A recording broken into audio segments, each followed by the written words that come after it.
अपने त्याग, शौर्य और बलिदान से जन जन के हृदय में स्वाधीनता की एक लहर जगाने वाले माँ भारती के सच्चे सपूत भगत सिंह, सुखदेव और राजगुरु की इस पुण्यतिथि पर मैं आपको नमन करता हूँ। आज हम बात करने वाले हैं भगत सिंह के इतिहास के बारे में।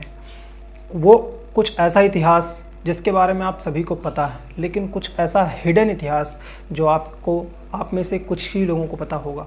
28 सितंबर 1907 पंजाब प्रांत के बंगा नामक गांव में भगत सिंह का जन्म होता है। आप उन कहानियों से तो बहुत अच्छे तरीके से परिचित होंगे। जलियांवाला बाग हत्याकांड, जिसमें जनरल डायर ने आदेश दिया था गोलियां चलाने के लिए, और लाला लाजपत राय की मृत्यु जिसमें उनके सर पर लाठियां पड़ी थीं, और सॉन्डर्स की मृत्यु जिसमें भगत सिंह और ये सब लोगों ने मिल करके सॉन्डर्स को मारा था। लेकिन आज का हमारा टॉपिक थोड़ा सा डिफरेंट है। आज हम बात करने वाले हैं कि क्या महात्मा गांधी भगत सिंह की फांसी को रुकवा सकते थे। तो अगर ऐसा होता तो फिर महात्मा गांधी ने ऐसा क्यों नहीं किया। तो आज हम उसी टॉपिक पर डिस्कस करने वाले हैं। 30 मार्च 1931 का वो दिन जब भगत सिंह, सुखदेव और राजगुरु को फांसी दी गई। लेकिन क्या वो फांसी महात्मा गांधी रुकवा सकते थे। 23 मार्च 1931 का वो दिन जिस दिन भगत सिंह, सुखदेव और राजगुरु को फांसी होने वाली थी, इस दिन के ठीक 18 दिन पहले महात्मा गांधी इरविन से मिले थे। मैं लॉर्ड नहीं बोलूँगा, लॉर्ड इरविन नहीं बोलूँगा, मैं सिर्फ और सिर्फ इरविन बोलूँगा।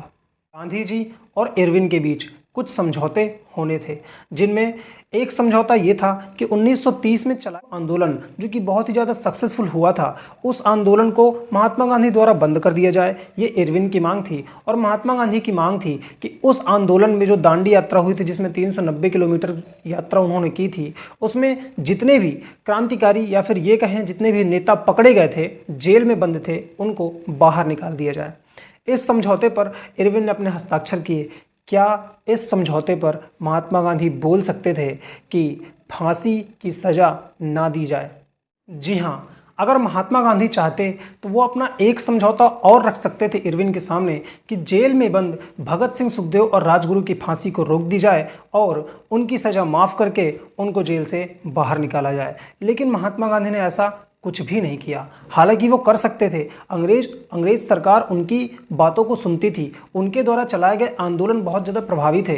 वो जो भी बोलते अंग्रेज सरकार को करना पड़ता। आंदोलन बहुत ज़्यादा सक्सेसफुल हुआ था। लेकिन महात्मा गांधी ने ऐसा नहीं किया।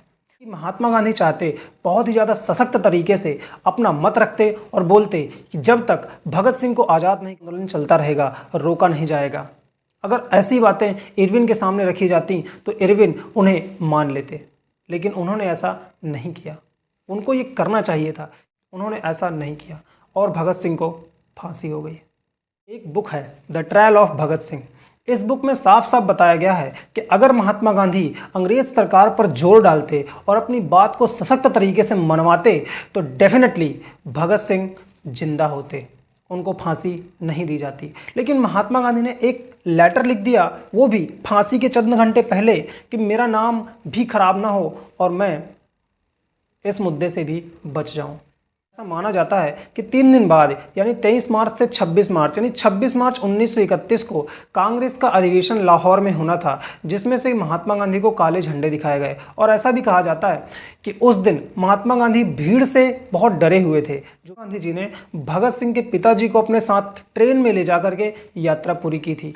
हम महात्मा गांधी को पूजते हैं, यह हमारे सम्मान की बात है। महात्मा गांधी जैसा एक इंसान हमारे भारत देश में पैदा हुआ, यह हमारे लिए सम्मान की बात है और हम गर्व से कहते हैं कि हमारा राष्ट्रपिता महात्मा गांधी है।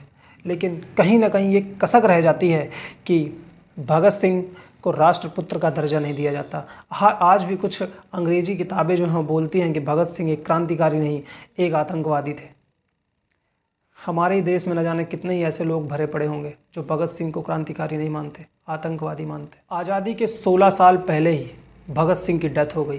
भगत सिंह इस दुनिया में नहीं रहे।